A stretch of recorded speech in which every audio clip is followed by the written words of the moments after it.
మసాలాలు ఏమీ లేకుండా ఈజీగా అయిపోయి చాలా టేస్టీగా ఉంటుంది. ఒక్కసారి చేసుకుంటే 2-3 రోజులు నిల్వ కూడా ఉంటుంది. టైం సరిపోని బ్యాచిలర్ పిల్లలు కానీ ఇంకా వేరే ఎవరైనా కానీ ఎంతో ఈజీగా చేసుకోగలిగే కాకరకాయ అంటు పులుసు నా స్టైల్లో అదండి చేసుకుందాం. Hello, good morning. బాగున్నారా? మీరందరూ బాగుండాలి, అందులో నేను ఉండాలి.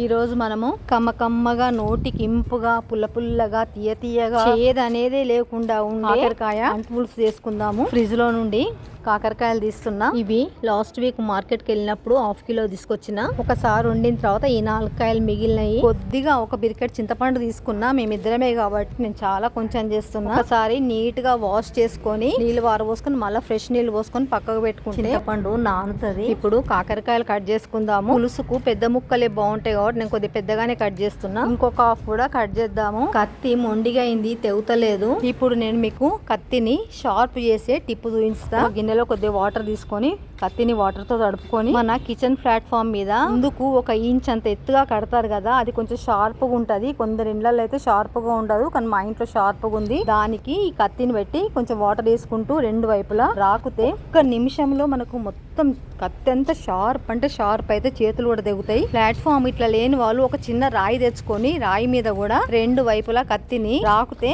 షార్ప్ గా అవుతుంది అండి. వేళ్ళు కూడా తెగుతాయి. నాకు అసలు ఒకసారి చెయ్యి కూడా తెగింది, అంత షార్ప్ గా అయితే. ఇప్పుడు చూడండి మీకు డిఫరెన్స్ చూపిస్తా. ఇప్పటిదాకా తెగని కత్తి ఎంత ఈజీగా తెగుతుంది చూడండి. గింజలు అడ్డొస్తున్నాయి కాబట్టి కొద్దిగా ప్రాబ్లం అవుతుంది.